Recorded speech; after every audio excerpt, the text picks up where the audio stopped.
사마 줄거리. 메넬라오스 왕은 오디세우스가 큰 바다 한복판에 있는 한 섬에서 님프 칼립소의 포로가 되어 날마다 눈물과 탄식으로 지낸다는 소식을 텔레마코스에게 전해준다. 텔레마코스는 왕으로부터 많은 선물을 받아 기로에 오르는데 이타카 섬에서의 구원자들은 바다에서 돌아오는 그를 제거할 것을 모의한다. 한편 제우스 신의 전령으로 떠난 헤르메스 신이 님프 칼립소에게 오디세우스를 놓아줄 것을 명하고 이에 뗏목을 타고 떠난 오디세우스는 바다의 신 포세이돈의 분노로 온갖 해난을 겪는다.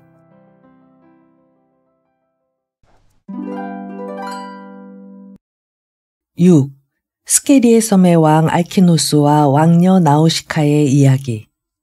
오디세우스는 졸리움과 피로에 사로잡혀서 이처럼 계속 자고 있었다. 그때 아테네 여신은 파이아케스족의 도읍으로 갔다. 이 사람들은 한때는 넓은 고장 휘페레이에에 살고 있었는데 교만하고 건방진 외눈박이 거인족 키클로페스족의 근처에 있었기 때문에 거인들이 완력이 세다는 것을 기화로 그들에 대해 난폭한 짓을 해댔다. 그리하여 신과도 같은 모습을 한 나우시토스는 백성들을 인솔하여 그 고장을 떠나 이곳 스케리에로 옮겨왔다. 그리고 고을 둘레에다 성벽을 쌓고 집과 사원을 짓고서 백성들에게 토지를 나누어 주었다.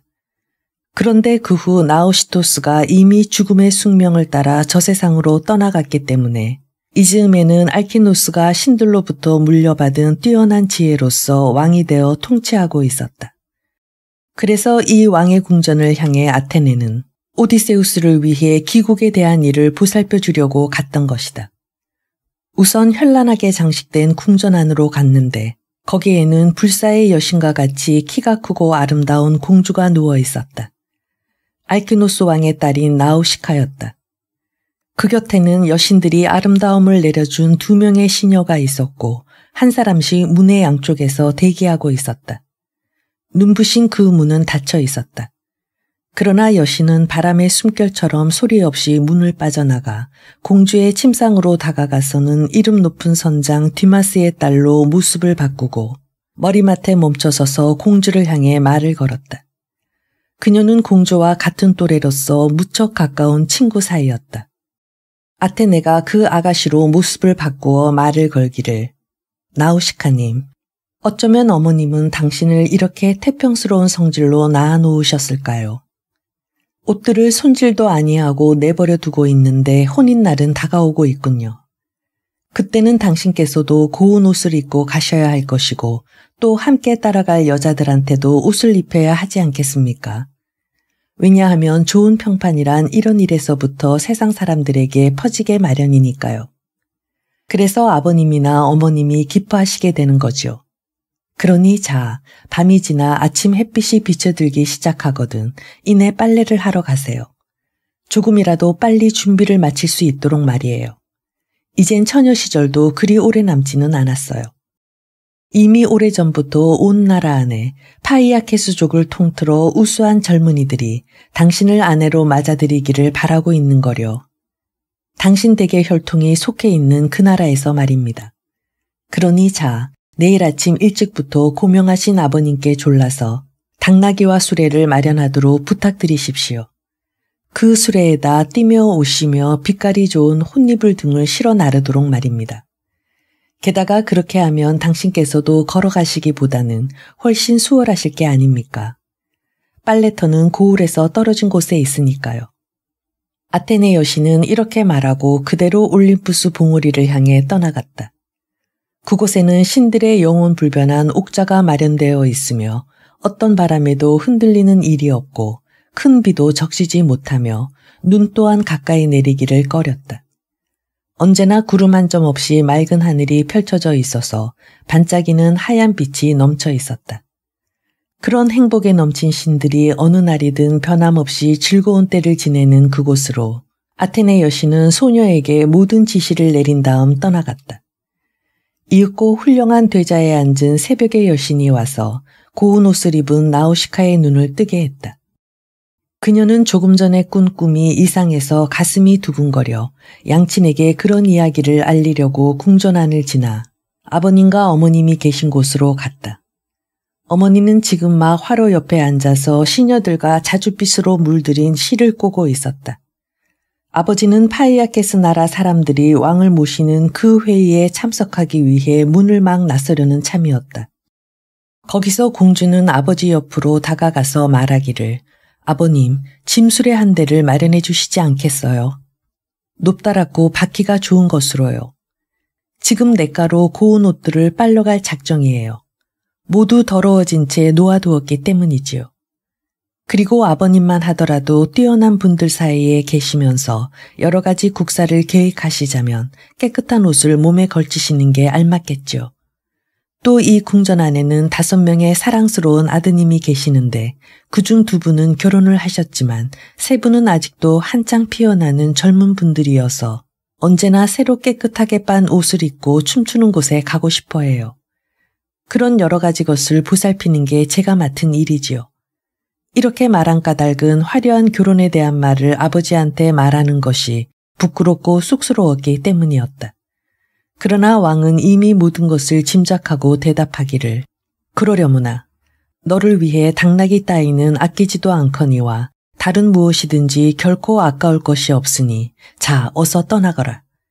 그리고 하인들이 짐수레로 높다랗고 좋은 바퀴가 달린 것을 마련해 줄 거야. 수레 주위에다 오를 둘러친 걸로 말이지.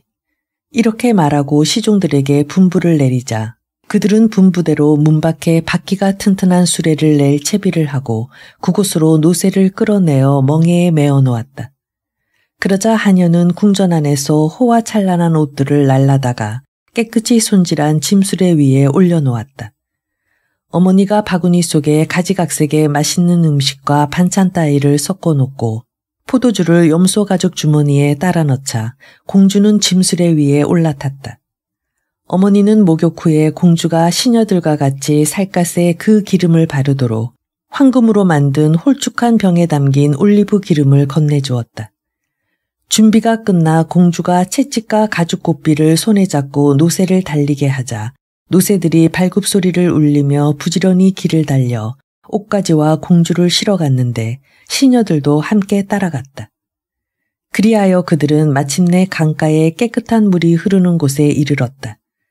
그곳에는 과연 언제나 물이 마르지 않는 빨래터가 있어서 깨끗한 물이 가득하게 밑바닥에서 넘쳐 흘러나와 아무리 더러운 것도 깨끗해지는 것이었다.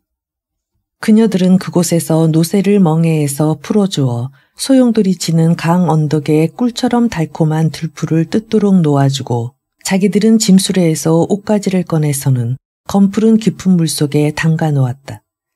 서로 누가 빠른가를 내기하면서 강바닥의 움푹한 곳에 옷을 담그고는 발로 밟아서 물이 배어들게 했다. 그리고 비벼 빨아 때가 빠져 깨끗해졌을 때 빠는 대로 그 옷들을 바닷가에 펼쳐 널었다. 그곳은 특히 파도가 육지를 향해 밀려 올라오며 자갈을 깨끗하게 씻어놓은 곳이었다. 그러고 나서 모두 함께 물속으로 들어가 몸을 씻고 매끄러운 올리브 기름을 바르자 이번에는 강둑에서 식사를 하기로 했다. 그동안의 옷가지들은 눈부신 태양빛에 마르게 될 것이었다. 시녀들도 공주 자신도 충분히 식사가 끝나자 이번에는 공 던지기 놀이를 시작했다. 머리 위로 서로 공을 던지는 놀이이다. 흰팔의 나우시카가 그들 노래에 선창을 하는 모습은 마치 활쏘기의 명수인 아르테미스 여신이 이산저산 거닐고 있는 모습과 같았다.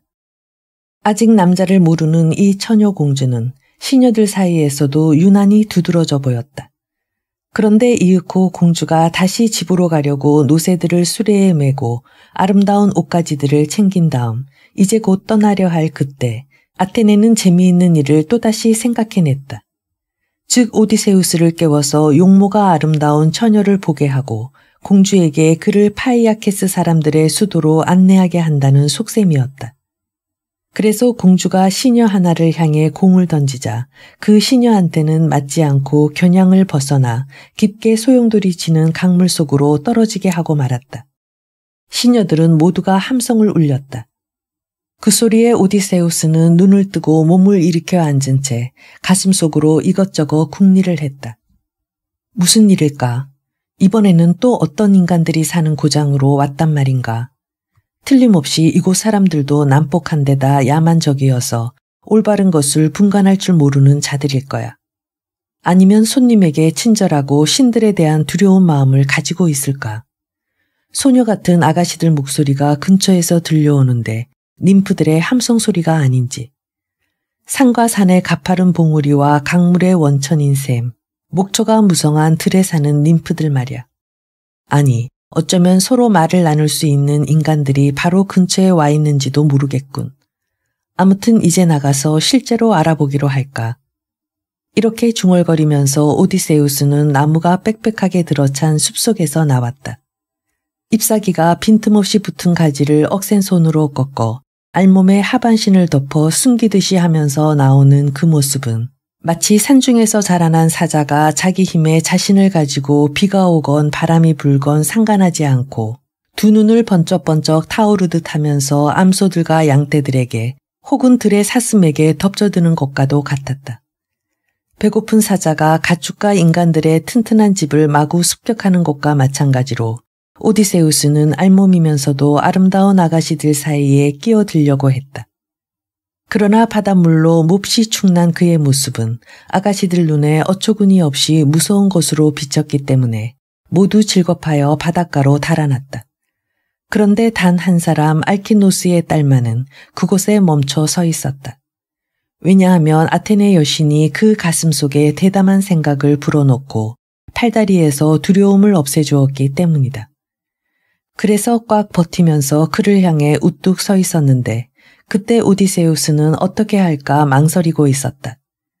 무릎에 매달려 아름다운 처녀에게 무작정 사정을 할 것인지 아니면 이대로 떨어져 선 채로 부드러운 말로 고을로 가는 길을 일러달라고 하고 입을 옷가지를 베풀어 주도록 부탁하는 것이 옳을는지. 이렇게 생각하는 중에 그는 멀찌감치 선 채로 부드러운 말로 부탁하는 게 좋겠다고 마음먹었다. 섣불리 무릎에 매달리면 소녀의 가슴에 반발심을 일으킬 염려가 있다. 그래서 조심스럽게 빈틈없는 말로 이야기하기를 당신의 자비 앞에 내 몸을 맡깁니다. 그러나 먼저 당신이 여신인지 아니면 인간인지 알고 싶습니다. 만일 당신이 광대한 하늘을 다스리시는 어떤 신이시라면 제우스님의 따님이신 아르테미스님과 모습이며 키 그리고 아름다움이 가장 닮은 것처럼 보입니다만 만약에 인간 세계의 어떤 분이시라면 이 지상에 사는 아버님께서도 어머님께서도 3배나 행복한 분들이심에 틀림없겠습니다. 형제분들도 3배나 행복한 분이시겠지요. 아마도 틀림없이 그분들의 마음은 당신 덕분에 늘 즐겁고 명랑하며 화목한 분위기에 쌓여 계실 겁니다. 이런 젊음의 꽃이 가무의 무리 속에 어울리는 것을 늘 바라보고 계시니 말입니다. 그리고 또 당신의 남편도 여러 사람 중에서도 뛰어난 행운을 차지하는 분이 되시겠지요. 듬뿍 혼수품을 쌓아놓고 당신을 집에 맞아들일 그 젊은 분 말입니다. 왜냐하면 일찍이 인간으로서 이만한 분은 만나본 적이 없기 때문입니다. 그래서 지금 이렇게 배웠기만 해도 황송한 마음이 내 가슴에 넘치는 것입니다. 언젠가 한번 델로스 섬에서 아폴론 신의 제단 옆에 당신처럼 싱싱하고 젊은 종려나무의 어린 싹이 땅속에서 돋아나오는 것을 본 적이 있습니다. 구고장으로 많은 군사를 거느리고 나도 갔었기 때문이지요. 그 뒤 내가 말할 수 없이 지독한 고난을 겪게 된 원인이 그 원정 도중이었지요. 그래 그 어린 나무를 바라보고 마음의 감동을 받아 그대로 그 자리에 멍하니 넋을 잃고 서 있었던 것이지요. 왜냐하면 지금까지 그처럼 멋진 나무가 대지에서 피어난 적은 없었으니까요. 그와 마찬가지로 당신의 용모에 감동되어 넋을 잃은 나머지 당신의 무릎에 손을 대고 도움을 청하는 곳조차 진심으로 황송하게 생각합니다. 그러나 나는 지금 말할 수 없이 괴로운 처지에 몰려 있습니다.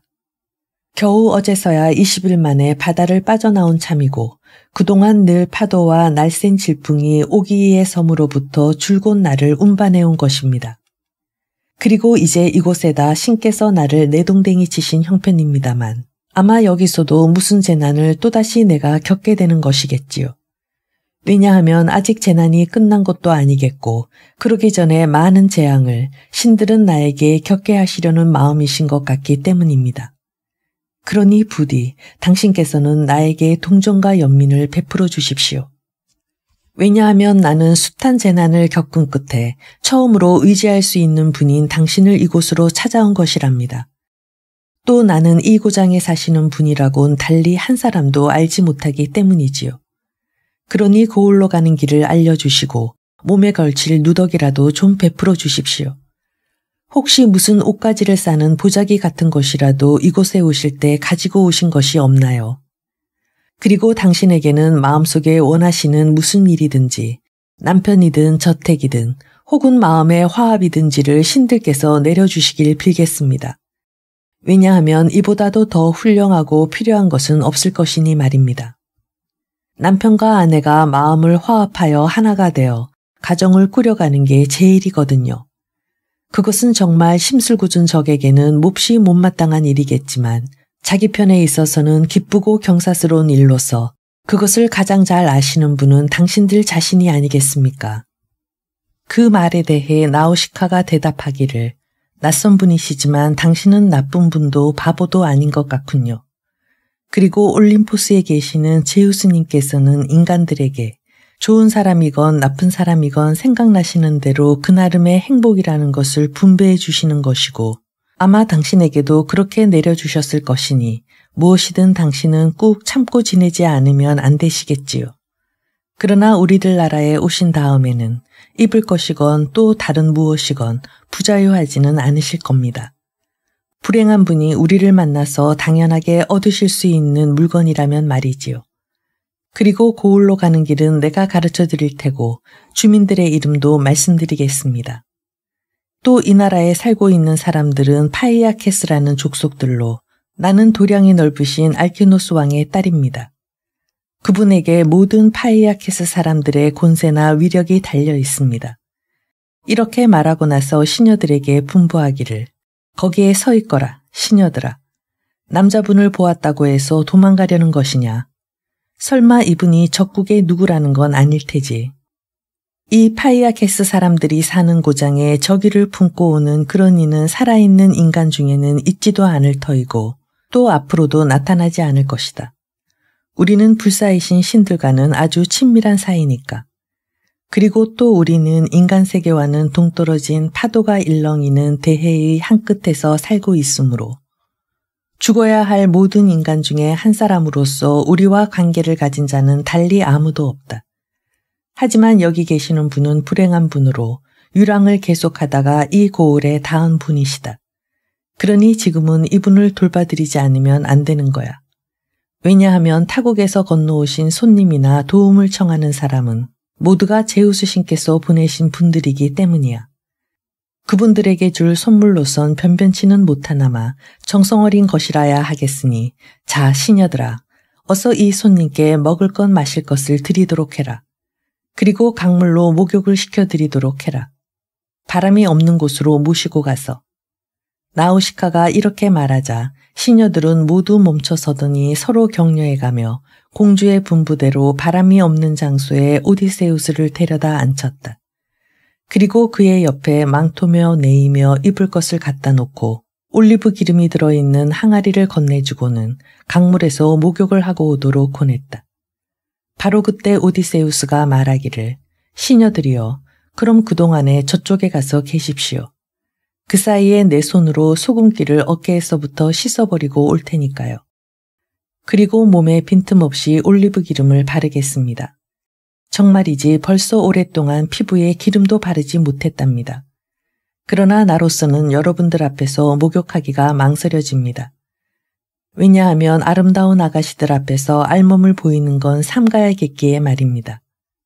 이렇게 말하자 여자들은 좀 떨어진 곳으로 가서 그 사실을 공주에게 말했다. 한편 오디세우스는 강물을 퍼서 소금기를 씻어내렸다. 소금기는 그의 등에서부터 떡 벌어진 두 어깨에까지 잔뜩 묻어 있었다. 그리고 황량한 바다의 소금기가 말라붙어 있는 머리카락도 말끔히 씻어냈다. 이렇게 몸을 깨끗이 씻은 다음에 기름을 바르고 아직 수처녀인 소녀가 주는 옷을 몸에 걸쳤을 때 아테네 여신은 그를 한층 더 키가 크고 씩씩한 모습으로 만들었으며 머리에 늘어진 머리카락도 히아신스 꽃처럼 탐스럽고 훌륭한 모습으로 바꾸어 놓았다. 마치 헤파이스토스 신과 아테네 두 신으로부터 갖가지 기술을 익힌 명공이 은그릇 둘레에 황금을 빙 돌려 입힐 때처럼, 그리고 그 마무리를 참으로 섬세하고 치밀하게 하듯 여신은 오디세우스의 머리와 두 어깨에 우아한 풍치를 덧붙여 주었다. 그리하여 그는 모두에게서 떨어져 바닷가로 가서는 아름답고 우아함에 빛나는 모습으로 앉아 있었다. 그런 모습을 아가씨들은 감탄하면서 바라보았는데 공주가 아름다운 시녀들에게 말하기를, 내 말 좀 들어보아라. 흰팔의 시녀들아. 잠깐 할 말이 있다. 이분이 신과도 비길 만한 파이아케스 사람들과 어울린다는 것은 결코 저 올림포스에 계신 모든 신들의 뜻에 거슬리는 일은 아닌 듯 싶다. 왜냐하면 참으로 천한 이로 보였던 것이 이제는 저 넓은 하늘을 지배하는 신들과 꼭 같은 모습이니까. 만약에 이런 분이 내 남편이라 불리며 이 고장에서 살게 된다면 정말 기쁜 일이련만. 그리고 이대로 저분이 여기에 머물러 계시게 된다면 말이야. 아무튼 시녀들아, 손님에게 마실 것과 드실 것을 드리도록 해라. 이렇게 말하자 시녀들은 이내 명령을 따라 오디세우스 옆에 먹을 것과 마실 것을 가져다 바쳤다. 그리하여 오디세우스는 정말이지 정신없이 마시고 또 먹고 했다. 그도 그럴 것이 벌써 오래도록 모든 음식에서 멀리 떨어져 있었으니까. 그런데 나우시카는 또 다른 생각을 했다. 이를테면 옷가지를 개켜서 커다란 수레 위에 올려놓고 튼튼한 발굽을 가진 노새들에게 멍에를 씌운 다음 그 수레 위에 자기도 올라타고 오디세우스에게 말하기를, 그럼 손님, 일어나서 고을로 가도록 하실까요? 이제부터 영명한 우리 아버님의 저택을 향해 당신을 모셔다 드릴 테니까요. 거기서는 아마 모든 파이아케스족 중에서도 우수한 사람을 모두 만나시게 되겠지요. 그런데 이렇게 하는 것이 좋으리라 생각됩니다. 당신께선 결코 눈치 없는 분이 아니라고 여겼기 때문에 말씀드립니다만 우리들이 시골 땅을 지나는 그 사이에 시녀들과 함께 노새나 수레를 사용해서 빨리 지나가도록 합시다. 길은 내가 안내해 드리지요. 도성에 접어들면 그 주변에는 높다란 벽을 두른 탑이 서 있고 고을 양쪽에는 아름다운 항구가 보일 것입니다. 그 입구는 아주 좁다랗고 양끝이 높다란 배가 수없이 길 위에 끌어올려져 있습니다. 시민들 각자의 배를 놓아두는 장소가 나뉘어 있기 때문이지요. 그리고 또 거기에는 포세이돈의 신전 옆에 시민들의 집회소가 있는데 커다란 숱한 돌들을 땅에 파고 묻어 놓았습니다. 그 근처에는 사람들이 검은 배의 밧줄과 돛, 그리고 여러 가지 도구를 손질하고 있고 노도 손질하고 있습니다. 파이아케스 사람들은 활과 화살, 그리고 화살통 같은 것은 사용하지 않고 오로지 돛대라든가 균형 잡힌 배를 사용하는 일에 종사하면서 배 타는 것을 기쁨으로 삼으며 잿빛 바다를 건너다닌답니다. 하지만 그 사람들 입에 오르내리는 마음에도 없는 뜬소문을 나는 피하고 싶습니다. 말하자면 누군가 나중에 나쁜 소문을 퍼뜨리면 안 되니까요. 시민들 중에는 무척 경망스러운 사람도 있기 때문에 자칫 짓궂은 사나이가 우리를 만나 그런 짓을 안 한다고는 볼 수 없는 일입니다. 누구야? 저 나우시카를 따라가는 제법 사나이답고 혼칠한 낯선 손님은 어디서 저런 사나이를 찾아냈는지 혹은 공주의 신랑감인지도 모르지. 아니면 누군가 어찌어찌 하다가 헤매고 있는 놈을 배에서 데려왔는지도 모르지. 먼 나라의 어떤 논팽이 하나를 말이야. 아무래도 근처 사람 같지는 않은걸. 공주의 기도에 의해 기원을 받은 신께서라도 하늘에서 내려와 이제부터 오래오래 같이 살게 됐다는 것인지도 몰라. 공주 자신이 나가서 어느 다른 고장에서 남편감을 발견해왔다면 한층 다행한 일이렸다. 정말이지 공주는 이곳에 있는 온 나라의 파이아케스족을 우습게 여기고 있단 말이야. 무척 많은, 더구나 좋은 젊은이들이 구원하고 있는데도 말이야. 하고 모두 이렇게 말하겠지요. 이런 건 내 실수가 될 수 있습니다. 나 자신만 해도 다른 여자가 이런 짓을 한다면 건방지다는 생각을 할 테니까요. 만일 그 여자가 소중한 아버님과 어머님이 계신데도 승낙도 없이 버젓하게 결혼식도 올리기 전에 남자들과 교제를 한다면 말입니다. 그러니까 손님, 우리 아버님에게 곧바로 귀국을 위한 여행 준비를 부탁드리고 싶다면 당신께서는 내 말을 잘 기억해야 합니다. 가다가 길거리, 가까이에서 이제 곧 아테네님의 훌륭한 숲을 보시게 될 겁니다. 갯벌들이 여러 그루 서 있고 그곳에는 샘물이 흐르고 있는데 거기에 우리 아버님의 장원이 있습니다. 고을에서 사람이 소리치면 그 목소리가 들릴 정도의 거리에 풍성하게 열매를 맺은 과수원도 있죠. 당신은 그곳에 앉으셔서 우리가 고을로 들어가 아버님 궁전에 닿을 때까지 잠시 기다려 주십시오.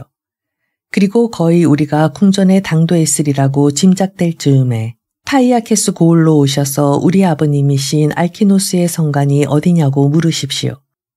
성은 이내 사람들 눈에 띄는 곳이라 아무것도 모르는 어린아이라도 길 안내는 할 수 있을 겁니다.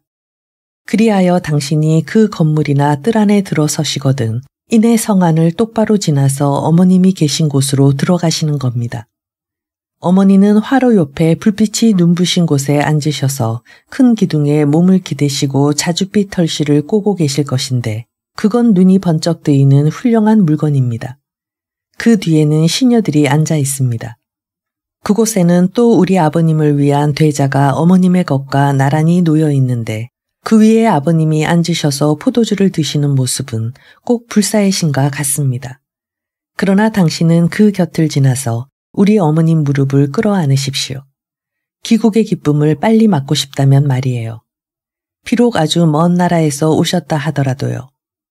만약에 어머님이 당신에 대해 좋은 감정을 품으시게 된다면 가족들과 재회하실 수 있고 훌륭한 저택과 당신의 조국으로 돌아가려는 소망도 이루어질 것이니까요. 그녀는 이렇게 소리 높여 말하고 번쩍이는 채찍을 들어 노새들을 몰았다. 그러자 노새는 재빠르게 강물의 흐름을 뒤에 남긴 채 신나게 달리며 두 발을 멋지게 움직여갔다. 그리고 공주는 능숙하게 고삐를 놀리며 걸어오는 시녀들과 오디세우스가 따라올 수 있도록 조심스레 가죽 채찍을 휘두르면서 나아갔다. 이윽고 해는 저물고 그들은 세상에 이름 높은 아테네의 신성한 숲에 이르렀다. 이곳에 오디세우스는 앉아서 곧바로 아테네에게 기도를 드렸다. 이번에는 부디 저의 기도를 들어주십시오. 염소가죽 방패를 지니신 제우스의 따님이신 아테네님. 먼저번에 저의 배가 마구 부서졌을 때에는 결코 들어주시지 않으셨으니까요.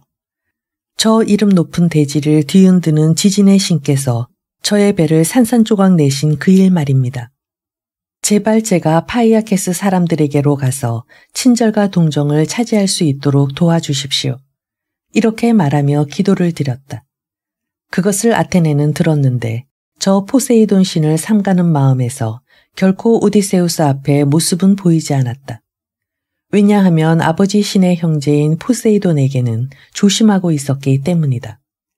포세이돈 신은 오디세우스에 대해서 그가 자기 고향으로 돌아갈 때까지 몹시 화를 내고 있었던 것이다. 7. 알키노스 왕 궁전에서의 이야기. 오디세우스는 이곳에서 계속 기도를 드렸다. 그동안에도 튼튼한 한 쌍의 노새는 공주를 고을로 날아갔다. 그녀가 이윽고 부왕의 훌륭한 성에 이르러 수레를 현관 앞에 세우자 불사의 신들과도 같은 형제들이 몰려와서는 그 주위에 둘러서서 멍에 채에서 노새들을 풀어주기도 하고 옷가지를 안으로 날아가기도 했다. 그리하여 공주는 자기가 거처하는 안채로 걸어갔는데 침상 시중을 드는 늙은 시녀 에우리메데사가 공주를 위해 불을 활활 지폈다. 이 여자는 그 옛날 아페이레에서 앞뒤가 젖혀진 배에 실려왔는데 사람들이 이 여자를 골라내어 알키노스에 대한 명예로운 선물로 바쳤던 것이다. 그것은 왕이 모든 파이아케스 사람들을 다스리고 국민 모두에게서 신처럼 존경을 받고 있었던 까닭이었다. 이 늙은 시녀는 나우시카를 길러낸 사람으로 그녀가 지금 공주를 위해 불을 피우고 저녁상을 날라왔던 것이다. 마침 그 즈음에 오디세우스는 도성으로 들어가기 위해 일어섰다. 아테네 여신이 아주 많은 안개를 그의 주위에 내려주었다.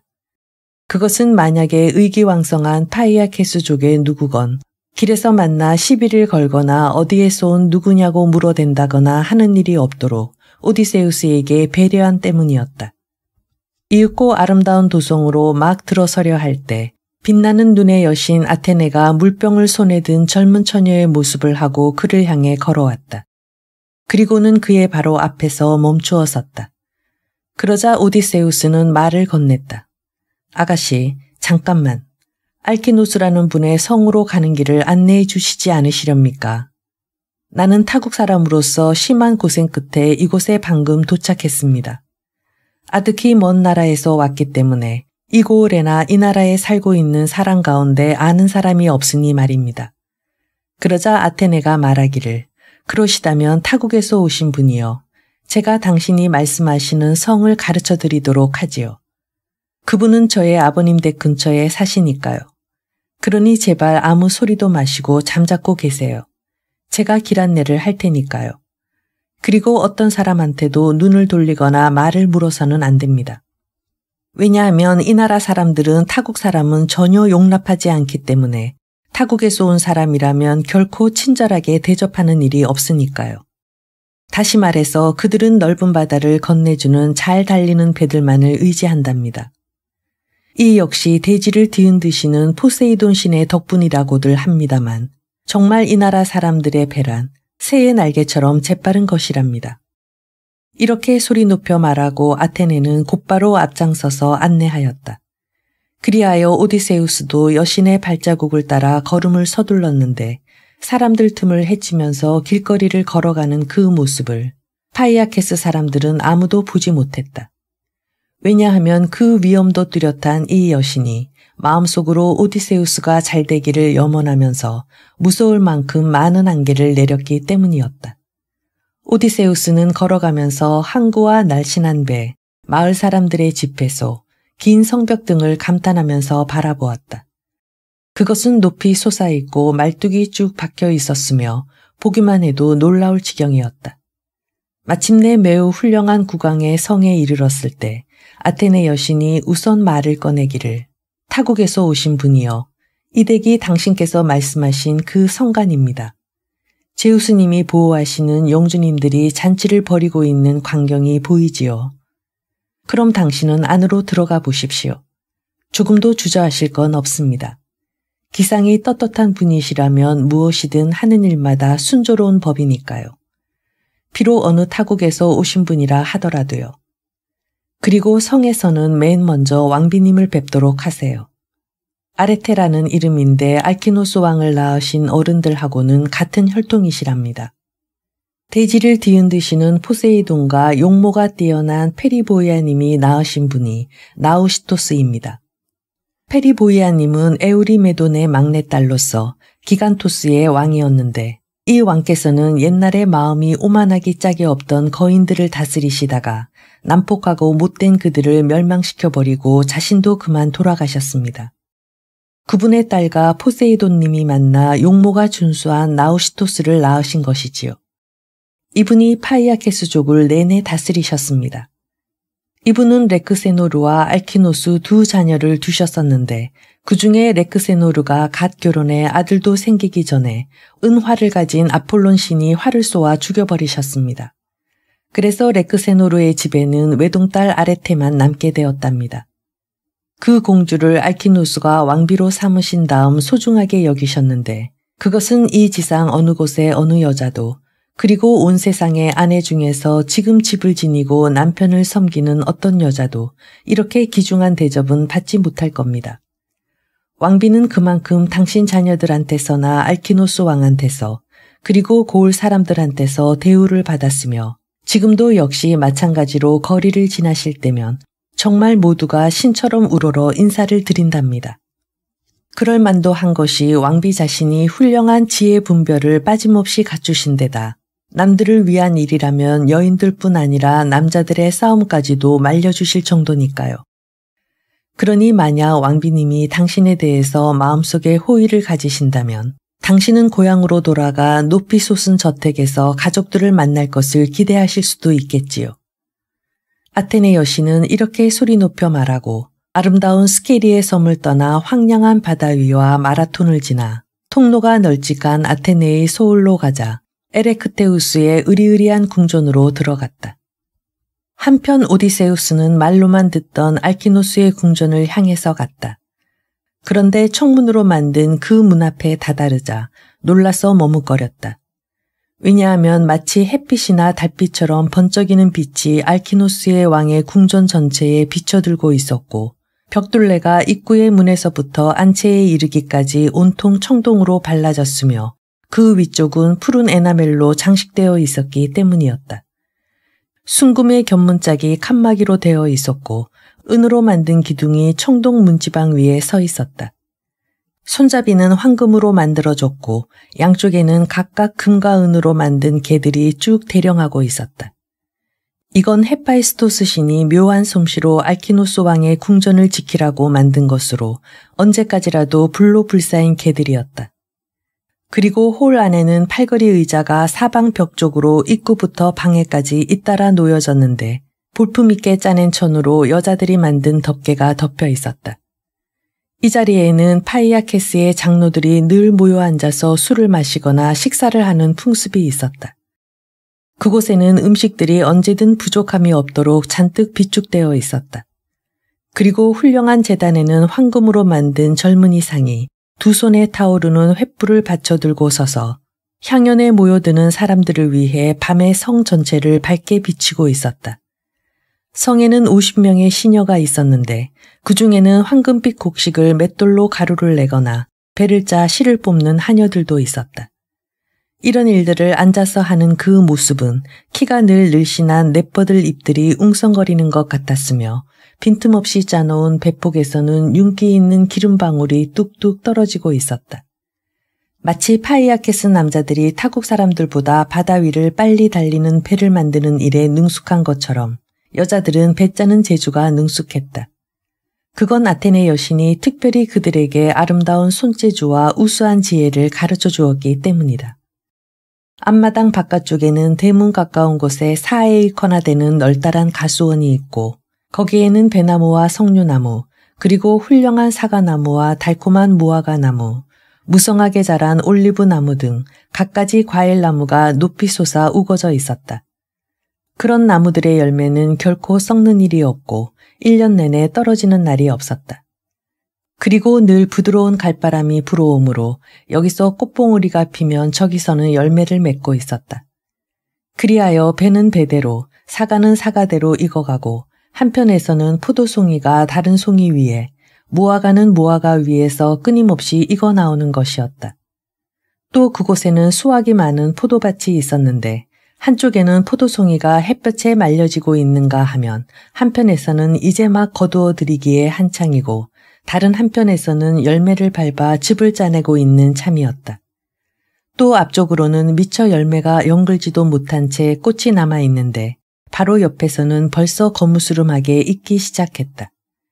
제일 아래쪽 일항에는 채소들이 곱게 줄지어 심어졌고 갖가지 채소가 1년 내내 풍성하게 자라고 있었다. 그 사이를 두 갈래의 샘물이 흐르고 있는데 그중 하나는 가수원 전체에 물을 대어주고 또 하나는 반대편에서 앞마당으로 들어가는 문지방 밑을 뚫고 나가 높이 솟은 성 안에다 물을 보내주었다. 거기서 고을 사람들은 물을 길어가는 관습이 있었다. 다시 말해서 알키노스 궁전에는 이만큼 신들의 풍성한 혜택이 있었던 것이다. 오디세우스는 그런 장소에 멈추어 선 채 감탄에 잠겨 바라보다가 마침내 성의 문지방을 넘어 부지런히 안으로 들어섰다. 그리하여 파이아케스의 장로들과 우두머리들이 잔을 들고 아르고스를 죽인 날카로운 눈의 헤르메스 신에게 술을 부어 올리는 바로 그 자리에 다다랐다. 이 신한테는 잠자리에 들 때가 되면 언제나 술을 올리는 습관이 있는데 오디세우스는 마침 그때의 자욱한 안개에 둘러싸인 채 그 성 안으로 들어섰던 것이다. 이 안개는 아테네가 그의 주위에 뿌려준 것이다. 드디어 아레테와 알키노스 왕의 바로 옆에까지 가자 오디세우스는 왕비의 무릎에 두 손을 얹고 매달렸다. 그런데 바로 그때 그 신기한 안개가 오디세우스의 주변에서 말끔히 거쳐버렸기 때문에 그 자리에 앉아있던 사람들은 모두 난데없이 사람이 나타난 것을 보고 넋을 잃고 바라볼 뿐 아무 말도 못했다. 그러자 오디세우스가 애원하듯 말하기를 신과 같으신 렉세노르 왕의 따님이신 아레테님이시여, 당신의 부군과 당신의 무릎에 의지하려고 갖가지 고난을 겪은 끝에 나는 이곳을 찾아왔습니다. 그리고 이 연회에 참석하신 여러 손님들께도 생존하시는 동안은 신들이 복과 덕을 베풀어 주시도록, 그리고 여러분의 자녀들에게 궁전의 모든 재산과 영예와 함께 모든 국민에게 받으신 덕도 물려줄 수 있으시기를 빕니다. 또 저에게는 한시바삐 조국으로 돌아가도록 여행채비를 주선해 주십시오. 정말 얼마나 오랫동안 가족과 멀리 떨어진 채 고난을 겪어왔는지 모른답니다. 이렇게 말하고 그는 난로불 옆에 있는 재 속에 주저앉아 버렸는데 사람들은 모두 입을 다문 채 조용해졌다. 그러자 한참 만에야 여러 사람들 중에서 가장 늙은 에케네우스가 입을 열었다. 이 사람은 파이아케스의 남자들 중에서도 가장 연장자로서 말솜씨가 능숙한 데다 옛날 일을 많이 알고 있었는데 이제 모두를 생각한 나머지 입을 열어 말하기를 알키노스 왕이시여, 결코 이런 처사는 지당한 것이 못되거니와 정당하다고도 할 수 없습니다. 손님을 땅바닥에다, 그것도 난로의 재 속에 앉혀두다니요. 여기 계신 분들은 모두가 당신의 분부를 기다리고 있을 따름입니다. 아무튼 자, 어서 손님을 일어서게 하시고 은으로 꾸민 팔걸이 의자에 앉으시도록 하는 게 좋겠습니다. 그동안의 왕께서는 시종들에게 명령하시어 포도주를 한 잔 따르도록 하시고 천둥을 울리시는 제우스 신께 제주를 부어 올리도록 합시다. 이 신께서는 경건한 탄원자들과 함께 계시니까요. 가사를 감독하는 시녀에게 명해 빨리 저녁 식사를 내오도록 하심이 좋겠습니다. 존엄하고 거룩한 알키노스 왕은 이 말을 듣자 영리하고 꾀가 많은 오디세우스의 손을 잡아 난로 곁에서 끌어올려 바로 자기 옆에 걸터 앉았던 아들 라오메돈을 일어서게 하고 그 훌륭한 팔걸이 의자에 앉혔다. 이 왕자는 왕이 특히 사랑하는 아들이었다. 그러는 동안에 시녀가 손 씻을 물을 아름다운 황금으로 된 주전자에 담아가지고 와서 은대야 위에 손을 씻도록 부어주었다. 그리고 한쪽 옆에 깨끗이 닦은 네발 탁자를 펼쳐놓자 공손한 우두머리 시녀가 모여있는 손님들의 성의에 대한 인사로서 먹을 것을 가져다가 거기에 차려놓았다. 오디세우스는 푸짐한 요리들을 마시고 먹었다. 그러자 알키노스 왕이 전령을 향해 명령하기를 폰토노스여, 이제부터 제우스 신께 제주를 올릴 수 있도록 혼주기에 술과 물을 섞어서 이 대청 안에 계시는 여러분들에게 빠짐없이 따라드려라. 이 신께서는 언제나 귀중한 탄원자는 비호해주고 계시니까. 이렇게 말하자 폰토노스는 마음을 황홀하게 하는 포도주를 섞었다. 그리고 우선 잔에 첫 방울을 부어 신에게 올리고 나서 돌아가면서 모두에게 따랐다. 신들에게 제주도 올리고 모두가 마음껏 술을 마신 후에 알키노스가 사람들을 향해 이야기를 꺼내 말하기를 파이아케스족의 장군들이여, 참모들이여, 내가 마음속에 생각한 일을 이야기할 터이니 들어주시구려. 이제 그만 잔치를 끝내기로 하고 각자 집으로 돌아가 자도록 하시오. 그리고 아침이 되거든 좀 더 장로들을 많이 불러 모아 회의를 열어 손님들을 성에서 대접하기로 한 다음 신들께도 훌륭한 제물을 바치도록 합시다. 그런 다음에 손님을 돌려보낼 절차를 의논합시다. 이 손님이 아무리 먼 곳에서 오셨다 해도 또다시 고생이나 괴로움 따위를 받는 일 없이 즐겁게 곧바로 자기 고향으로 돌아갈 수 있도록 말입니다. 더구나 자기 나라 땅을 밟기 전에 무슨 재난이나 재앙 따위를 도중에서 겪어서는 안 되니까요. 하지만 그 다음부터의 앞일은 손님을 어머니께서 낳으셨을 때 숙명과 신수를 점치는 여자들이 그를 위해 신수점에 실끝을 뽑아 넘겨주었던 그대로 하나도 빠짐없이 그 몸에 받게 되겠지요. 하지만 만약에 이분이 하늘에서 내려오신 불사의 신의 한 분이시라면 이번에는 여느 때와는 다른 의도를 신들께서 꾸미고 계시는 셈이 되겠지요. 왜냐하면 이제까지 신들이 우리한테는 뚜렷이 그 모습을 표시하시는 게 예사였으니까요. 매우 훌륭한 100마리의 소를 큰 제물로 우리가 바칠 때에는 언제나 우리 둘레에 앉으셔서 식탁을 마주하셨었죠. 만약에 누군가 여행길에서 단 혼자 걸어갈 때 신들을 만났다 해도 결코 그 모습을 감추지는 않으십니다. 외눈박이나 거인족과 같이 우리는 그분들하고 가까운 사이니까요. 그 말에 대해 지혜가 많은 오디세우스가 말하기를 알키노스님, 부디 그런 생각은 하지 마십시오. 왜냐하면 저는 아무래도 저 넓디 넓은 하늘을 지배하시는 신들과는 키로 보나 몸의 생김새로 보나 조금도 닮지 못한 사람이니까요. 참으로 죽어야 하는 인간임에 틀림없습니다. 세상 사람들 중에서도 가장 큰 갓난 신고를 짊어졌다는 그런 사람들과 저는 꼭 같은 처지일 겁니다. 정말이지 더 많은 갖가지 재앙을 받아온 내력을 말씀드릴 수도 있습니다. 그렇지만 지금은 우선 저녁 식사부터 드는 것을 용서하십시오. 왜냐하면 뱃속에 창자만큼 염치 없는 것이란 또 없을 겁니다. 글쎄 이 사람이 아무리 괴로워하고 가슴에 고민을 품고 있다 해도 불문곡직하고 그저 제 생각만 해달라고 하니까요.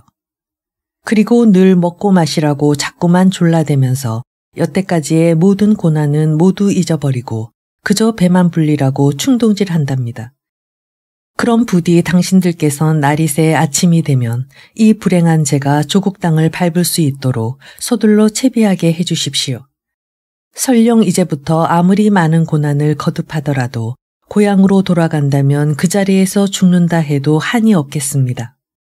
그가 이렇게 말하자 사람들은 모두 그 예의 바른 언사에 찬성하고 이 손님을 돌려보내도록 재촉했던 것이다.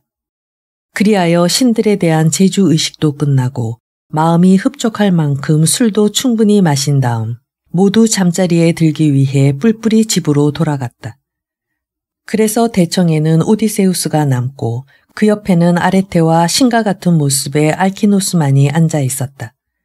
그리고 시녀들은 잔치상의 그릇들을 챙겨서 날랐다. 그때의 아레테가 모두를 향해 먼저 입을 열어 말을 꺼냈다. 왜냐하면 오디세우스가 입고 있는 엷은 옷이며 속옷은 자기가 손수 시녀들과 함께 만든 옷이었기 때문이다. 그래서 그를 향해 소리 높여 말을 건네기를 손님이시여, 맨 먼저 묻고 싶은 말은 이것입니다. 당신은 도대체 누구시며 어디서 오셨습니까? 도대체 누가 그 옷들을 당신한테 드렸는지요? 아까는 분명히 바다 위를 헤맨 끝에 이곳에 닿았노라고 하시지 않았습니까? 그 말에 대해 오디세우스가 대답하기를 왕비님, 모든 걸 자세히 말씀드리라고 하시니 귀찮은 일이군요. 하늘에 계신 신들은 너무도 많은 갓난신고를 내게 주셨습니다. 하지만 물으시는 데 대해서는 이제 모든 것을 말씀드리기로 하지요. 아득히 먼 바다 한가운데 오기이에라는 섬이 있습니다. 그 섬에는 아틀라스의 딸인 교활한 계책을 품은 칼립소가 살고 있습니다. 아름다우나 무서운 여신이지요. 신들이나 유한한 인간, 그 누구도 그녀와는 사귀지를 않았습니다. 그런데 신은 이 불행한 나만을 그녀 가까이로 데려갔던 것입니다. 나의 빠른 배를 희고 눈부신 번갯불로 제우스 신이 내리치셔서 바다 가운데서 산산조각을 내셨지요. 그 바람에 다른 뛰어난 동지들은 모두 죽어버렸습니다만 나만은 균형이 잘 잡힌 배의 용골에 한사코 매달려 9일 동안을 물 위에 떠 있었답니다. 그리하여 열흘째 되던 어두운 밤에 오기기의 섬으로 신들께서 나를 보내셨던 것입니다. 바로 그것이 칼립소가 사는 섬이었는데 그 무서운 여신은 나를 맞아들여 융숭이 대접해주고 소중히 보호해주며 언제까지나 불로불사하도록 해주겠다고 했습니다. 그러나 결코 나를 설득하지는 못했던 것입니다. 그곳에서 7년 동안이나 머물러 있게 되었습니다만 늘 옷자락은 눈물로 젖어 있었지요. 그 옷도 역시 칼립소가 준 것이었는데 신선히 입는 옷이었습니다. 그런데 마침내 8년째로 접어들자 제우스님의 지시에 의한 것인지 아니면 그녀의 생각이 달라진 탓이었는지 여신은 나를 재촉하여 돌아가라고 명령했습니다. 아무튼 숱한 나무를 비끄러매어 만든 뗏목에다 나를 태워 보내면서 식량과 달콤한 술 등 여러 가지를 듬뿍 주었고 신선의 옷도 입혀주었답니다. 그리고 근심 걱정을 가라앉히는 따스한 순풍을 일으켜 보내주었기 때문에 17일 동안 바다 위로 돛을 달고 갔던 것입니다. 그래서 18일 만에는 이곳에 산이 보였지만 슬픔 속에서 내가 좋아했던 것도 한순간의 일이었으며 그때부터 또다시 산더미처럼 고난을 겪어야만 했던 것입니다. 그건 대지를 뒤흔드시는 포세이돈 신이 내게 대해 하신 일인데 그 신께서는 온갖 바람을 모두 일게 해서는 갈 길을 막아버리고 갈피를 잡을 수 없도록 바다를 들끓게 할 뿐만 아니라 애를 태우며 탄식하는 내가 뗏목을 타고 가는 것을 파도가 그대로 내버려 두지 않게 했습니다. 그 뗏목도 질풍 때문에 산산조각이 나고 나는 헤엄을 치는 수밖에 도리가 없었으며 마침내 바람과 파도에 밀려 여러분의 나라까지 넓디 넓은 바다를 건너왔던 것입니다. 그리하여 내가 육지에 오르려는 순간에 파도가 큰 바위에다 나를 마구 밀어붙였다가 또다시 위험한 곳으로 내동댕이 치고 해서 어쩌지도 못하는 참이었는데 밀려갔다 밀려왔다 하면서 다시 제자리로 헤엄쳐 돌아와 나는 마침내 강 입구를 찾아냈던 것입니다. 그곳은 바위도 없고 평평한 곳이라서 바람도 피할 수 있는 곳이기에 적당한 것 같았습니다. 겨우 정신을 가다듬어 바다를 탈출하는 동안 향기로운 밤이 다가왔습니다. 그래 나는 하늘에서 내린 물을 모아놓은 강에서 무트로 올라와 나무숲에 낙엽이 쌓인 곳에서 선잠이 들었는데 신이 그대로 그 자리에 깊은 잠을 뿌려주셨기 때문에 거기서 나뭇잎에 묻힌 채 가슴엔 갖가지 고민을 안고서도 밤새도록 아니 이튿날 아침 한나절까지도 그대로 자고 있었습니다. 그러는 동안에 해질 무렵이 되자 그때서야 상쾌한 잠은 나한테서 떠나갔습니다. 마침 그때 강기슭에서 공주님의 시녀들이 장난치며 노는 모습이 눈에 띄었습니다. 그 중에서도 공주님은 여신과 같은 모습이셨습니다. 그래서 그분께 구원의 부탁을 드렸더니 공주님은 젊으신 분인데도 사람을 대할 때의 태도가 예상할 수 없을 만큼 훌륭한 분별을 보여주셨습니다. 공주님은 충분한 음식과 포도주를 주실 뿐만 아니라 강물에다 나를 목욕까지 시켜준 다음 입고 있는 이 옷까지 주셨던 것입니다. 그곳으로 그동안 있었던 사실을 가슴 아파하면서도 대강 말씀드렸습니다. 그 말에 대해 이번엔 알키노스 왕이 대답해 말하기를 손님이시여 그렇다면 내 딸로서는 전혀 법에 합당한 처사를 했다고는 할 수 없습니다. 다시 말해서 당신을 시녀들과 함께 우리 집에까지 모셔오지 않았다는 그 일 말입니다. 당신은 처음으로 내 딸을 보고 보호해달라는 말씀을 하셨다면서요. 그 말에 대해 오디세우스가 대답하기를 왕이시여 그 일로 훌륭한 따님을 나무라지는 마십시오. 왜냐하면 공주님은 저에게 시녀들과 함께 따라오라고 분부하셨지만 너무나 황송해서 제가 거절했던 것입니다. 비난을 받으시면 어쩌나 싶어서요. 그리고 만약에 왕께서 그런 꼴을 보시고 기분을 상하신다든지 해서는 안 되겠기에 그럴 수밖에요. 이 땅에 살고 있는 인간들이란 아무튼 짓궂은 데다 시기심이 많으니까요. 그 말에 대해 알키노스가 대답하기를 손님이시여 그만한 일로 내가 화를 내지는 않습니다. 무슨 일에서나 정도를 아는 것이 상책이니까요. 참으로 아버지 신이신 제우스님이나 아테네 여신 또 아폴론께서 당신처럼 훌륭한 분을 이대로 이곳에 머무르게 하셔서 내 딸을 받아주고 내 사이로 부르게 해주신다면 고맙겠습니다. 그리고 만약 당신께서 기꺼이 이곳에 있어 주신다면 궁전과 재산을 드리겠소만 설령 거절한다 하시더라도 파이아케스족의 그 누구 한 사람이라도 당신을 붙잡게 하지는 않겠소이다. 그러는 것을 아버지 신이신 제우스님께서 결코 용서하지 않기를 바랍니다. 그 때문에 당신을 돌려보내시기를 나는 미리 정해놓았습니다. 당신이 충분히 납득하도록, 즉 내일로 말입니다. 그때 당신은 세상 모르게 잠이 들어 누워 계실 겁니다. 그동안의 뱃사람들은 노를 저어서 당신의 고향과 댁에까지 모셔다 드리게 되겠지요. 혹시 또 원하신다면 어디에건 설령 그곳이 에우보이아 섬보다도 훨씬 먼 곳이라 하더라도 말이에요. 그 섬에는 우리 고장 사람 중에 누군가가 가본 적이 있었는데 그의 말로는 가장 먼 곳이라고 들었소. 그때는 금발의 라다만티스가 대지의 신 가이아의 아들인 테이티오스를 만나고 싶다고 해서 그를 그들이 태워가지고 갔었지요.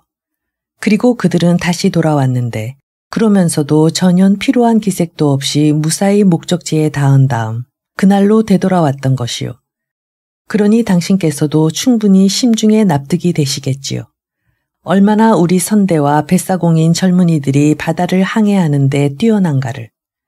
이렇게 말하자 오디세우스는 너무도 기뻐 감사의 기도를 드렸다. 아버지 신이신 제우스님이시여, 알키노스 왕께서 이제 방금 말씀하신 것을 그대로 실천에 옮기도록 해주십시오. 이분에게는 곡식을 무르익게 하는 이 땅 위에서 불멸의 영예를 누리도록 해주시고 저에게는 고향으로 돌아가게 해주십시오. 이렇게 두 사람이 이야기하는 동안 아레테는 시녀들에게 명령해서 침상을 기둥마루에 마련하게 하고 거기에 아름다운 보랏빛 담요를 깔아놓고는 또 그 위에 두꺼운 이불을 펴놓아 덮을 수 있도록 해두었다. 시녀들은 대청에서 횃불을 들고 나가 부지런히 서둘러 훌륭한 침상을 마련하고 나서 오디세우스 곁으로 가서 재촉하기를, 그럼 손님, 침상 준비가 다 되어 있으니 일어서십시오. 이렇게 시녀들이 말하자 오디세우스도 자는 게 좋겠다는 생각이 들었다. 그래서 오디세우스는 침상으로 들어가서 잠을 청했다. 그리고 알키노스 왕은 높게 솟은 성간의 내전에서 잤다. 그 옆에서는 왕비가 침상에 시중을 들었다. 8. 스케리의 섬에서의 이야기. 경기와 향연. 새벽의 여신이 동력 하늘을 물들이며 나타났을 때 알키노스와 오디세우스는 일어났다. 알키노스는 일동의 앞장을 서서 파이아케스 사람들의 집회장으로 향했다. 부두 가까이에 있는 그 장소에 이르자 매끈한 도리에 나란히 걸터 앉았다. 한편 아테네는 총명한 알키노스의 전령으로 그 모습을 바꾸고 길거리를 쉴 새 없이 돌아다녔다. 그리고 오디세우스의 귀국에 대한 일을 의논한다고 하면서 시민 한 사람 한 사람의 옆으로 다가가며 말을 붙였다. 파이아케스족을 지휘하며 국사를 맡아보시는 분들이시여, 다른 나라에서 오신 그 손님의 이야기를 들으러 어서 빨리 집회장으로 가보세요. 그분은 방금 알키노스 왕 궁전에 왔답니다. 바다를 줄곧 헤매어 왔는데 불사의 신들과 키나 몸매가 꼭 같답니다. 여신은 이런 말로 여러 사람의 마음을 움직이고 기세를 돋우려 하였다. 그래서 조금 뒤에는 집회장의 좌석이 모여든 사람들로 꽉 들어찼다. 여러 사람들은 오디세우스를 보고는 모두 감탄했다. 그것은 말할 것도 없이 아테네 여신이 그의 머리와 두 어깨에 유달리 맵시 있는 아름다움을 부어주었고 또 키도 한층 크고 체구도 억세게 해주었기 때문인데, 그것은 파이아케스 사람들에게 그가 호감을 얻도록 하려는 배려에서였다. 이제 사람들이 와서 한자리에 모였을 때 그들에게 알키노스가 이야기를 시작하여 말하기를, 파이아케스족을 지휘하며 또 국사를 맡은 분들이여, 이제부터 내가 말하려는 것을 똑똑히 들어주오. 여기 계신 이 손님은 아직 어떤 분인지는 잘 모르지만 머나먼 항해의 고생 끝에 내 집으로 오신 분일세. 이분은 고향으로 돌려보내달라고 하시며 그것도 틀림없이 실천해달라는 부탁이네. 그러니 전과 다름없이 부탁을 들어주어야 옳지 않겠는가. 왜냐하면 지금까지 내 집에 부탁해온 사람 중에 보내주지 않아 이 고장에 오래도록 머물러 있으면서 한탄한 사람은 결코 없었으니 말일세. 그러니 어서 새로 만든 배를 바다에 띄우고 유능한 젊은 선원 52명을 선발해 주기 바라오. 그리고 자리마다 노거리에 노를 튼튼히 잡아맨 다음 다시 집으로 돌아오게나. 그러고 나서 우리와 함께 빠르고 간단한 식사 준비를 하도록 하게. 내가 모두에게 좋은 음식을 제공할 작정이니까. 젊은이들에게는 이상의 것을 당부하는 바예요. 한편 홀장을 가진 영주들은 번듯한 내 성으로 가시는 게 좋겠소. 손님을 성 안에서 환대할 작정이요. 아무튼 빠짐없이 참석해 주기 바라오. 그리고 저 노래하는 데모도코스를 불러오게나. 왜냐하면 남보다 뛰어난 노래 재주를 신께서 그 사람에게 내리셨단 말이야. 무슨 가락이든 마음 내키는 대로 노래를 불러 사람들을 즐겁게 해주는 그런 재주 말일세. 이렇게 큰 소리로 말하고 앞장서서 가는 그를 홀장을 가진 영주들이 뒤따랐다. 전령은 신성한 가인을 부르러 갔다. 한편 52명의 젊은이들이 뽑혀서 명령대로 황량한 바닷가로 향했다. 이윽고 배가 놓인 바닷가에 이르자 검게 칠한 배들을 여럿이서 바닷물 깊은 곳까지 끌어내리고 돛대와 돛을 검은 배 안에 놓아둔 다음 노를 가죽끈으로 튼튼히 메어 놓았다. 흰 돛을 펼쳐 올려 모래사장에서 훨씬 떨어진 바다 위에 띄워 정박시켜 놓는 등 모든 것을 정해진 대로 하고 나서 그들은 다시 알키노스의 큰 궁전으로 향했다. 양쪽 복도와 우라는 모여든 사람들로 꽉 들어찼는데 젊은이 늙은이 할 것 없이 숱하게 있었다. 그 사람들을 위해 알키노스는 12마리의 양과 돼지 8마리, 그리고 소 2마리를 제물로 바쳤다. 그리고 여럿이서 가죽을 벗긴 다음 손질해 가지고 맛있는 요리를 만들었다. 그러자 시종은 뛰어난 가인을 데리고 들어왔다. 이 가인을 특히 노래의 여신이 귀엽게 여기시어 선복과 재앙 2가지를 내려주셨으니 즉 2눈을 멀게 한 대신 즐거운 노래 재주를 주셨던 것이다. 이때 폰토노스는 은장식을 한 의자를 잔치에 모인 사람들 한가운데 놓고 그 사람을 앉힌 다음 큰 기둥에 기대게 해주었다. 그리고 높이 울리는 커다란 하프를 그 사람의 머리 위에 있는 기둥못에 걸어 놓았다. 그리고 시종은 손으로 잡으라고 일러주었다. 또 그 옆에는 훌륭한 4발 탁자와 빵바구니, 포도주를 가득 따른 술잔을 자유롭게 마시게 놓아두었다. 사람들은 요리 접시로 제각기 손을 내밀어 실컷 먹었다.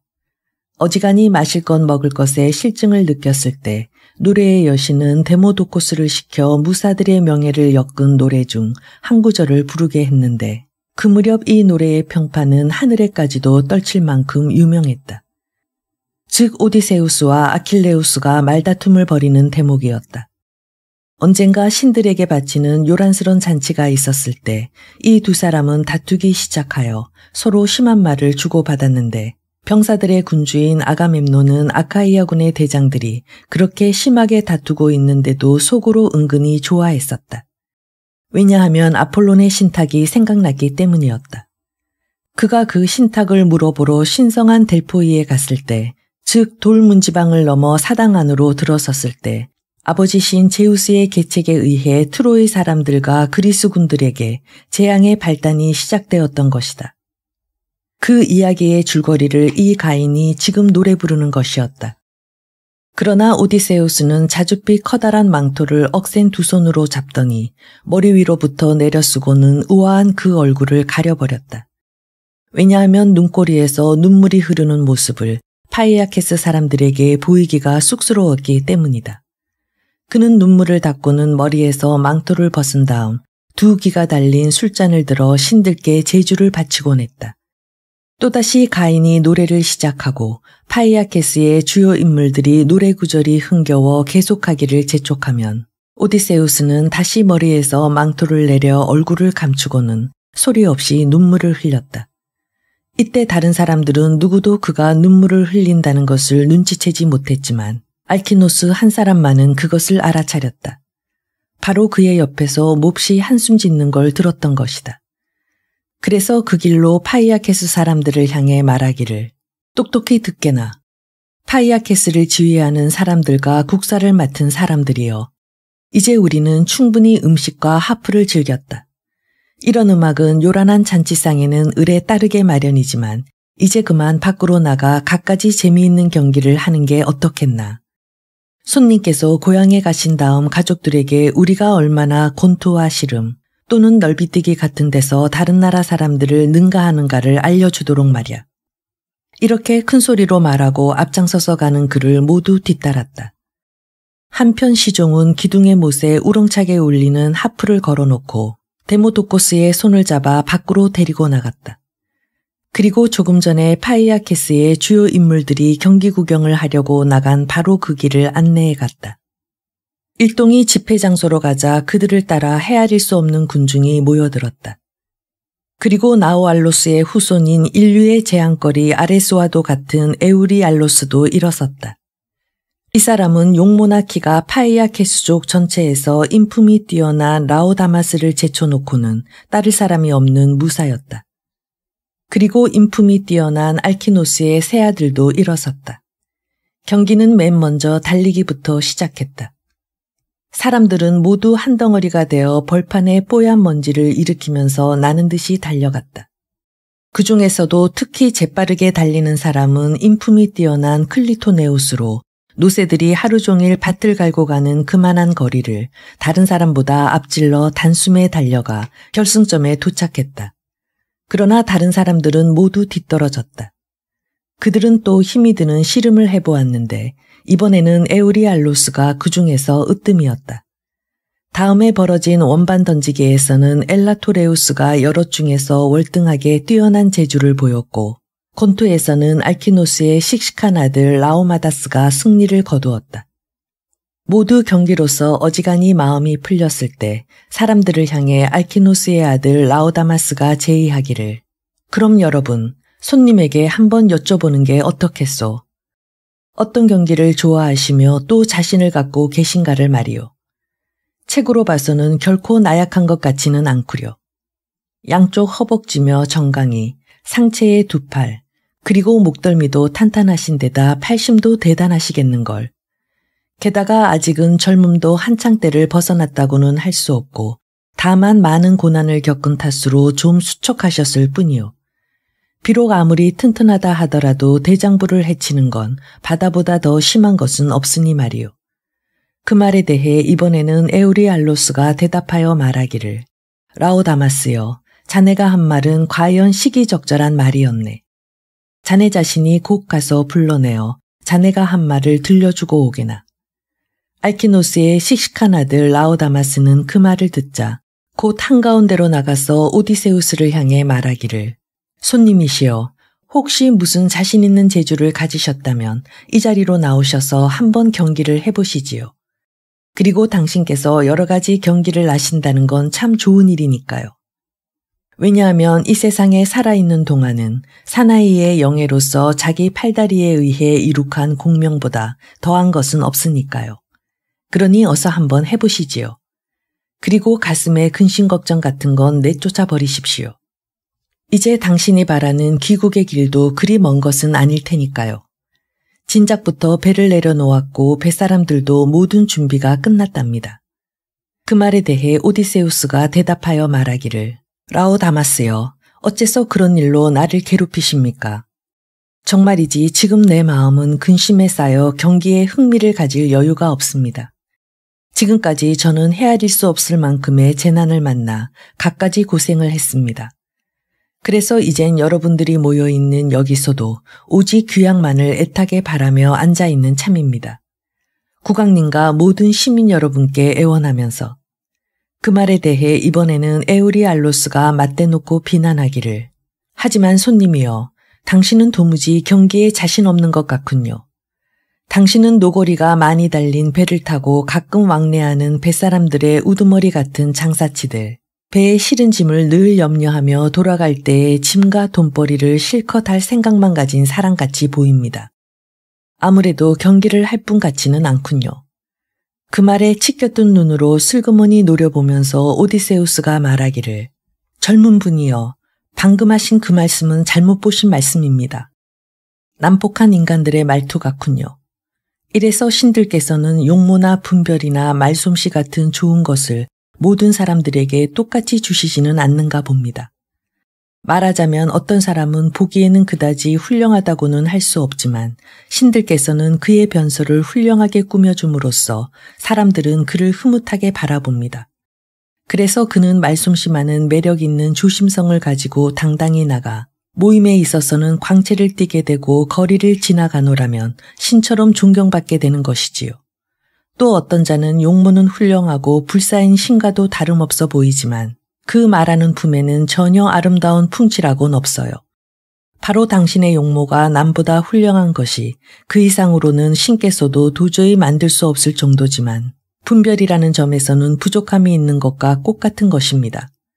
당신은 내 가슴을 들끓게 하는 조리에 닿지 않는 말씀을 하셨습니다. 나는 결코 당신이 말한 것처럼 경기를 못하는 사람은 아닙니다. 내가 젊어 실력에 자신이 있었던 무렵에는 제법 으뜸으로 손꼽혔다고 생각합니다. 이제는 물론 재앙과 고난 때문에 좌절되고 말았지만요. 그럴 수밖에요. 너무나 여러 번 무사들의 전쟁과 괴롭고 고통스러운 풍파에 시달려 왔으니까요. 하지만 그런 일로 몹시 심한 꼴을 당한 끝이기는 하지만 경기에 참가해보기로 합시다. 당신 말씀은 내 가슴에 충격을 가했지만 그로 인해 나에게 용기를 주신 셈이니까요. 이렇게 말하고는 그는 망토를 걸친 채 뛰어나가서는 한층 크고 두꺼우며 묵직한 원반을 집어들었다. 그것은 파이아케스 사람들이 던지기 내기에 쓰는 것보다도 훨씬 큰 것이었다. 그것을 빙글빙글 휘둘러서는 억센팔로 던지자 그 돌 원반은 위잉 소리를 내며 날아갔다. 파이아케스 사람들은 날아가는 그 돌 밑에 땅에 납작하게 몸을 엎드렸다.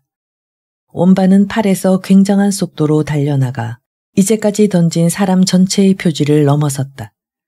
그러자 아테네 여신이 한 사나이로 변신해 나타나 떨어진 지점에 표시를 하고는 이름을 불러 말하기를 손님이시여, 설령 당신이 장님이라 하더라도 이 표지를 손으로 더듬어 알아낼 수 있을 겁니다.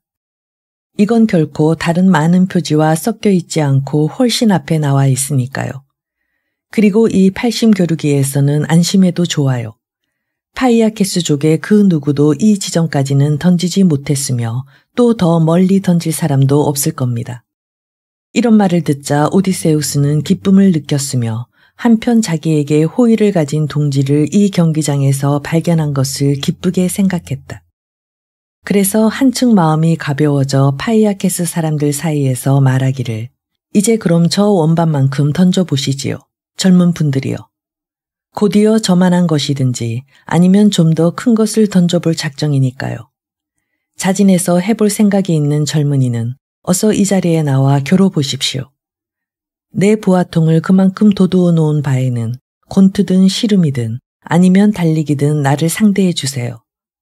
라오다마스 그 젊은이 이외의 모든 파이아케스 분들 중에서 말이요. 왜냐하면 그분은 내가 묵고 있는 숙소의 주인이시니까요. 누가 친구와 싸우기를 바라겠습니까? 분별 없고 덜 데워 먹은 사나이가 아니고서야 신세를 지고 있는 주인 측과 경기를 하는 자리에서 말다툼을 벌이려고는 하지 않을 것이요. 더구나 남의 나라에서, 즉 그 자신의 이익이 모든 일에 걸쳐 손해를 볼 따름일 텐데 말이요. 그 밖에 사람하고라면 누구든 거절하지는 않겠으며 상대자로서 부족할 것은 없다고 생각하오. 나는 대장부가 하는 경기라면 무엇이든 간에 할 줄 아오. 훌륭하게 광을 낸 활에 화살을 매겨 당기면 화살이 명중하는데도 으뜸이었소. 우리 편 군사와 북적대며 싸우고 있는 적을 쏜다 해도 영락없이 적중했지요. 우리 아카이아 동지들이 트로이 성을 앞에 두고 시련을 겪을 때 나보다 궁술이 뛰어난 사람은 필로크레테스 뿐이었소. 그분만 아니면 이 세상 사람 누구라도 이길 수 있소. 하지만 그 이전에 옛날 무사와는 재주를 겨루지 않겠소. 이를테면 헤라클레스나 오이킬라라 사람 에우리토스와 말이오. 왜냐하면 에우리토스는 함부로 아폴론 신에게 활쏘기를 도전했다가 노여움을 사서 아폴론 신이 그를 죽여버렸기 때문에 젊은 나이에 아깝게도 인생을 끝마쳤던 것이오. 또 창 던지기에서는 다른 아무도 화살을 쏘아서도 나를 따르지 못할 거요. 다만 달리기만큼은 파이아케스의 누군가가 나를 능가할 수 있을 거요. 왜냐하면 한심할 정도의 엄청난 풍파 때문에 너무도 심하게 상처를 입었고 배에는 늘 생활 물자가 부족해 굶주렸기 때문에 내 손발은 축 늘어져서 어쩔 수 없게 되었단 말이오. 이렇게 말하자 그 자리에 모인 사람들은 모두 잠잠해졌다.